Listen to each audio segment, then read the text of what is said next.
Papa Noël, c'est toujours ce beau conte qui nous était souvent adressé avec des cadeaux à la fin d'année, comme une belle tradition où chaque enfant, bien évidemment, espérait recevoir quelques gracieusetés, quelques aumônes venant du paradis, ou alors du ciel, ou alors venant d'un bienfaiteur, Papa Noël. Noël, bien évidemment, c'est aussi ce que chaque peuple attend, parce que généralement, c'est la période, ou alors le mois de décembre, où au moins on va bien manger, et certainement aussi les salaires peuvent augmenter parce que les sociétés ou même l'État accordent quelques augmentations ou alors quelques primes pour qu'on puisse bien fêter. Et oui, cette belle enfance que je l'ai souvent passée, que je l'attendais tellement, parce qu'il devait avoir du poulet, du riz, avec une bonne sauce, des choses parfois qu'on ne trouvait pas au quotidien, mais qui, pendant les fêtes, eh bien c'était un rituel, c'était toute la famille qui était réunie, même s'il fallait attendre un petit cadeau qui devait être offert par papa, maman, mais tout en nous faisant croire que c'était Papa Noël qui devait arriver. Et bien évidemment, en ces moments, ce sont parfois les dirigeants qui se comportent en Père Noël, offrant quelques cadeaux à leur peuple. En Afrique, même quand c'est difficile, eh bien, il y a des cadeaux qui arrivent, qui nous sont offerts, ou alors qui sont offerts par certains présidents en faisant des annonces pour leur peuple. Et là-bas, la fête de fin d'année, eh bien, ça se fait avec des balatères ou alors au mapuka ou le coupé-décalé. Coupé-décalé, ça va se danser fortement en Côte d'Ivoire, où les bonnes nouvelles pleuvent. Tout comme on pourra danser, bien évidemment, au Bénin, où le SMIC, c'est-à-dire, bien sûr, ce qu'on peut appeler le salaire minimum intersyndical, bon, professionnel, peut parfois connaître une revalorisation. Tout comme également, au niveau de certaines augmentations, on en a trouvé un peu partout. J'en parlais déjà au niveau du Bénin, où je disais que, justement, Talon a eu augmenté le SMIC à, tenez-vous tranquille, plus de 50 000 francs. On est parti de 40 000 à plus de 50 000 francs. Et pendant ce temps, bien évidemment, comme je disais, à côté de nous, il y a la Côte d'Ivoire, avec Alassane Ouattara, qui, pendant le Conseil des ministres du mercredi 21 décembre 2022, a donc chargé son Premier ministre Patrick Hachi d'annoncer la bonne nouvelle au personnel du secteur privé, parce qu'il avait déjà annoncé de très très bonnes nouvelles pour les fonctionnaires. C'était en août 2022. Ainsi apprend-on donc, en Côte d'Ivoire, le SMIC va passer de 60 000 à 75 000 francs. De 60 000 à 75 000 francs. Ouvrez bien les tympans. Oui, c'est une augmentation de 25%. Et ceci, eh bien, c'est quand les robinets seront un peu secs. Après les fêtes, où il y a souvent le désert dans les poches, parce qu'on aura eu à faire beaucoup de dépenses, c'est en ce moment-là qu'on pourrait enfin aller se ravitailler, puisque cette mesure entre en application dès le 1er janvier 2023. En Côte d'Ivoire, le SMIC passe donc justement à 75 000 francs. Eh bien, vous voulez connaître le SMIC des autres pays? Le Cameroun, c'est 36 000 francs. Ah oui, c'est 36 000 francs. Même pas un centime de plus qui va augmenter. Ah oui, 36 247 francs CFA. Bravo, Grégoire Orona, ministre du Travail. Voilà le bon travail pour le Cameroun. Et quand on voit à côté de nous, parce qu'on nous dit tout le temps qu'il faut serrer les ceintures, parce qu'on nous dit que les conditions de vie sont drastiques, qu'il y a la crise partout dans le monde et qu'il faut apprendre à supporter, que ça se passe comme ça dans tous les pays du monde entier, on s'est dit, mais attendez, à côté de nous, on utilise la même monnaie, le franc CFA. Et pourtant, le SMIC au Congo, le SMIC est de 90 000 francs CFA. 90 000 francs CFA au Congo. Au Gabon, à côté, le SMIC est à 80 000. Et d'ailleurs, Ali Bongo dit que s'il est réélu, le SMIC va passer à 150 000 francs CFA. Et puis, on peut peut-être aussi dire que, peut-être à côté, là, c'est des petits pays, comme la Guinée équatoriale. Ah, qu'est-ce que la Guinée équatoriale vaut le grand Cameroun? Ah, le grand Cameroun, le pays qui va à la Coupe du Monde, le pays qui a remporté les Cannes, le pays qui peut battre le Brésil. Ah oui, le Cameroun, c'est quand même un grand pays. Mais sauf comme Guinée équatoriale, le SMIC est à 128 000 francs CFA. 128 000 francs CFA. Eh bien, nous, grande gueule, voulant toujours donner des leçons aux Ivoiriens, nous, grande gueule, jouons toujours aux panafricanistes et montrant que nous vivons tellement bien que Yaoundé est plus beau qu'Abidjan, que Douala est la ville la plus belle du monde, où il y a le paradis, il y a les immeubles, il y a ceci, et il y a la bonne vie. Eh oui, qu'est-ce qu'on dit? On dit que Ouattara travaille pour les Français. Mais pourtant, ce sont les Ivoiriens qui sont en train de voir des augmentations et leur niveau de vie augmenter. Oui, le niveau de vie des Ivoiriens augmente depuis fort longtemps. Rappelez-vous, en 2013, encore, la Côte d'Ivoire avait pour SMIC 36 000 francs, 64 francs CFA, comme le Cameroun. Et c'est cette année-là que justement, Alassane Ouattara a décidé que maintenant on va passer à autre chose. Je suis arrivé au pouvoir, donc nous allons essayer de relever le niveau de vie des Ivoiriens. C'est en ce moment-là que le SMIC en Côte d'Ivoire va passer à 60 000 francs CFA.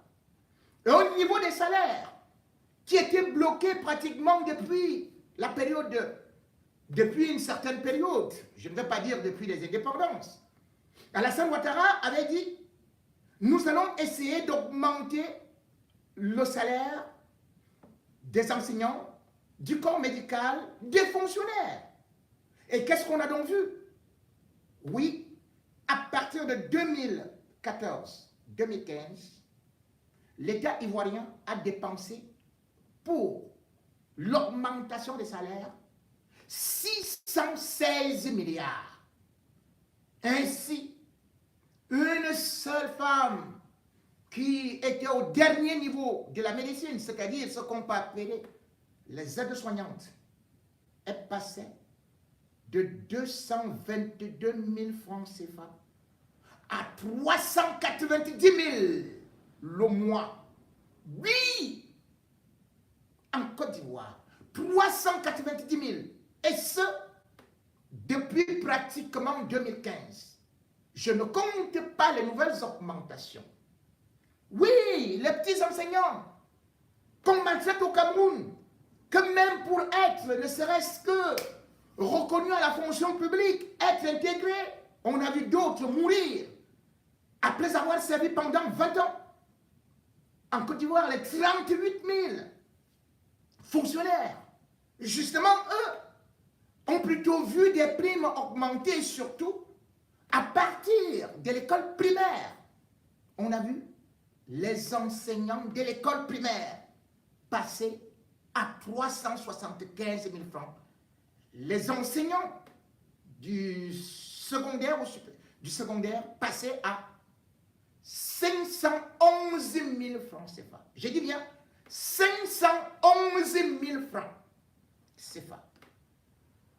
Et jusque-là, Les Ivoiriens n'étaient pas contents de leur président qui pourtant n'avait pas encore mis 40 ans au pouvoir. Les Ivoiriens ont continué à revendiquer. C'est ainsi que Alassane Ouattara a ordonné que les syndicats et les organisations patronales puissent encore se réunir. Mais cependant, l'État ivoirien lui-même avait pris des dispositions à annoncer encore d'autres augmentations. Oui, le 6 août 2022, à l'occasion de la célébration de l'indépendance de la Côte d'Ivoire, Alassane Ouattara a donc annoncé une autre augmentation des salaires de tous les fonctionnaires à 15%. Et ça ne s'arrête pas là, puisque justement il a dit, désormais il y aura une indemnité de logement qui sera de 20 000 francs CFA, et puis la location par enfant, qui était bloquée depuis l'indépendance, eh bien, devait quitter de 2 500 à 7 000 francs par enfant. Et puis il a introduit les primes pour le déplacement, sans oublier toutes les autres choses qui accompagnent, comme par exemple la graduation au niveau de ce qu'on peut appeler les échelons. Ainsi, on peut voir un enseignant ivoirien qui peut partir de la catégorie A4, A5, A6, A7. Oui, vous vous retrouvez donc avec des salaires qui côtoient quasiment le million de francs CFA.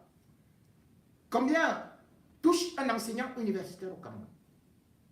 Combien touche un médecin au Cameroun? Pourtant, nous Camerounais, nous disons que nous sommes les plus intelligents, nous avons le plus beau président.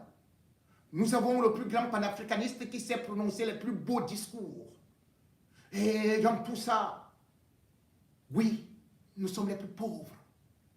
Les salaires du Cameroun sont les plus misérables. Oui, on cache même de dire nos salaires à l'étranger, chez les voisins, chez les autres, dont nous nous moquons. Nous n'avons rien, même pas de prime. Les salaires, il n'y a plus jamais eu d'augmentation. Plus rien. Pendant ce temps, qu'est-ce qu'on voit? Ce sont les taxes qui augmentent, sans que personne ne puisse lever ne serait-ce qu'une voix. Oui, pendant que Père Noël distribue les primes dans tous les pays, Côte d'Ivoire, Bénin, Gabon, Congo, Sénégal, oui, Sénégal. Puisque le Sénégal, bien évidemment, le salaire moyen est déjà à 64 000 francs CFA. Sans oublier que le SMIC est à plus de 50 000 au Sénégal. Et pourtant, on dit que ce sont les sous-préfets ou les préfets de la France, que c'est la France qui fait qu'on ne se développe pas, que c'est la France qui fait qu'on soit pauvre au Cameroun, que c'est la France qui exploite nos matières premières. Mais attendez, et les autres pays font comment? Que le franc CFA, c'est une mauvaise monnaie? Oui, oui, c'est une mauvaise monnaie. Mais les autres font comment? Pour augmenter leur salaire. Les autres font comment? Pour sortir leur peuple de la misère, pour construire les autoroutes. Les autres font comment? Pour ne serait-ce que aider les populations qui sont dans le dénuement, payer les indemnités aux chômeurs. Mais non! Chez nous, on dit que c'est plutôt chaque Camerounais qui doit serrer la ceinture pour montrer qu'il est patriote. Je vous rappelle que la Côte d'Ivoire, qui n'a pas autant de pétrole et de gaz que le Cameroun, qui n'a pas autant de bois que le Cameroun, la Côte d'Ivoire, sur 5 ans, a prévu dépenser 1100 milliards de francs CFA pour ses fonctionnaires.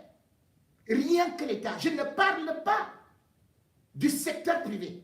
Tous les autres secteurs sont concernés, que ce soit les sapeurs-pompiers qui entrent maintenant dans les corps des paramilitaires, que ce soit tous. Je ne compte pas des bisbilles là. Le secteur privé est entré dans la danse suite aux injonctions du chef de l'État à augmenter les salaires. Mais pourtant, chez nous, au Cameroun, Bolloré paye les salaires de 20 000 francs. L'ami de Paul Biya, oui. Les entreprises françaises, il n'y a même pas de mutuelle, il n'y a même pas de sécurité sociale. fiscale. Ce n'est qu'au Cameroun qu'on voit ça. Et on dit aux gens, débrouillez-vous. C'est vous qui devez payer les taxes. Oui, le timbre fiscal nous annonce tant connaît une augmentation de 50%. Il passe de 1000 à 1500 francs. Et personne ne dit rien. On dit que non. Nous sommes un beau pays. Nous sommes une galaxie. Nous sommes une planète. Et nous planons dans la misère. Et puis après, ils vous disent que non. Maintenant, pour la vignette automobile, vous allez payer le double. Après, ils vous disent que pour le passeport, vous allez payer le double. Ça change tous les jours. Et nous sommes dans la planète. Paul Biya a fait les plus beaux discours. Nous sommes dans le satellite. C'est le plus beau pays. Là, il y a la poussière et la misère. C'est le plus beau pays. Là, il n'y a pas d'eau. C'est le plus beau pays. Là où on scelle les comptoirs. À la rue. Pour les petites vendeuses de poissons, de maquereaux. Oui, c'est le pays où on reste le peuple. C'est le seul pays où en 40 ans, on est dans le tunnel. Un tunnel sans électricité. Un tunnel de la misère. Un tunnel où tout le monde est en train de mourir. Les autres sont sortis du tunnel. Comment ont-ils fait? Comment font-ils pour augmenter les salaires? Oui, on chante que Paul Biya est beau. Paul Biya est toujours shoga. Oui, pendant ce temps, qu'est-ce qu'on voit Paul Biya shoga avec Mamie Chantou? Chaud de femmes avec leurs perruques. On voit, là il y a le lait Ouattara, avec sa lait de femme les plus laids du monde, dit-on au Cameroun. Mais eux, qui accordent une prime supplémentaire aux fonctionnaires ivoiriens. Cette prime, c'est 33% de leur salaire qui vont avoir en plus de ce qu'ils perçoivent au mois de janvier 2023. Mais nous, nos fonctionnaires bientôt ne seront même plus payés. Certains ne sont même pas reconnus, les enseignants.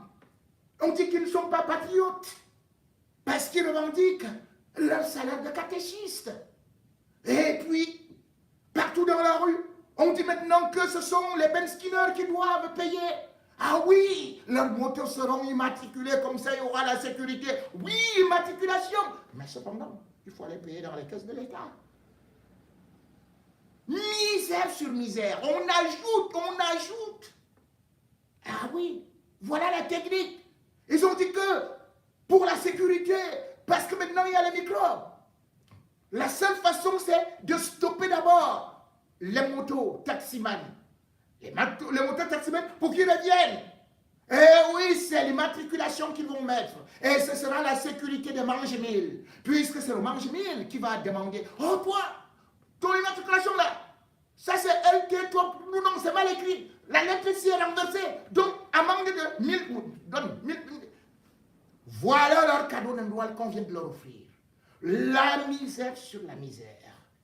Et oui, comme je le disais, qu'est-ce que vous voulez dans un pays où même les brosseuses de poissons, les vendeurs de poulets sont maintenant pourchassés parce qu'ils doivent payer.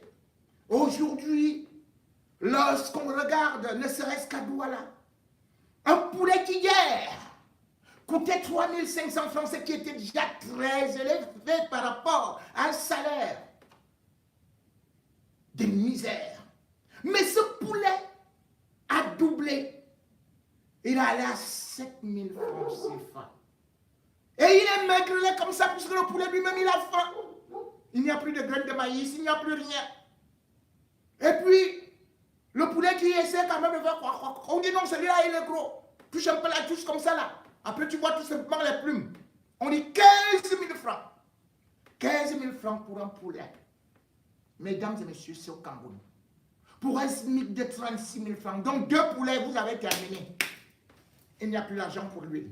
Il n'y a plus l'argent pour le manioc. Et vous allez acheter le gaz avec quoi? Même le bois, vous ne pouvez plus rien. Vous ne pouvez plus acheter du riz. Vous ne pouvez pas acheter quoi que ce soit. Aucun habit pour votre enfant. Voilà ce que père, papa, Paul Biya Noël nous a donné, nous a offert cette misère et cette façon de ne même pas savoir s'indigner, de s'y complaire, de rester dans la résignation. Qu'on va faire comment? On va faire comment? Et on prend des slogans qui sont balancés comme ça dans la rue. Oh, nous sommes une galaxie. Nous sommes une mise. Nous sommes le Cameroun, c'est un continent. Continent. Continent de mécréants. Continent de fainéants. Continent de misérables. Continent de la faim. Oui, mais c'est ça. Quand on voit le gouvernement camerounais qui préfère, au lieu d'assumer son échec, dire que non, attendez, le poulet a augmenté à cause de la grippe aviaire. Mais attendez, est-ce que le Cameroun devrait dire que parce que les poulets doivent venir de l'étranger, que là-bas il y a la grippe aviaire, dont on est incapable de se nourrir? On ne peut même pas élever les poulets. Les poulets, à l'époque d'Aïdjo, quand il y avait le commissaire agro-pastoral, vous vous souvenez d'ailleurs, non loin de Yaoundé, il y avait Bingela, où on formait des gens pour l'élevage des poulets.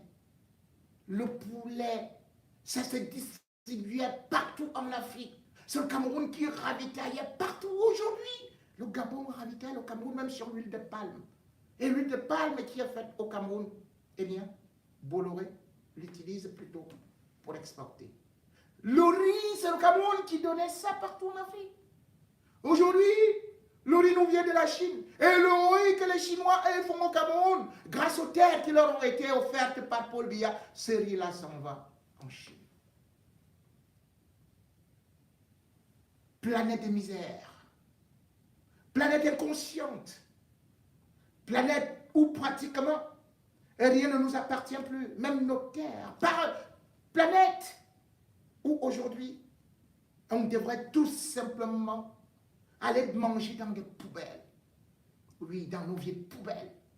Comment voulez-vous donc, lorsque les gens sont dans de telles conditions qu'ils ne puissent pas avoir une insécurité?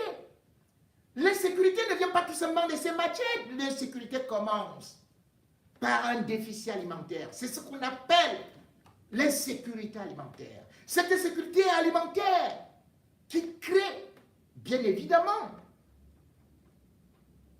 cette panique à Douala, où les gens n'ont rien à manger.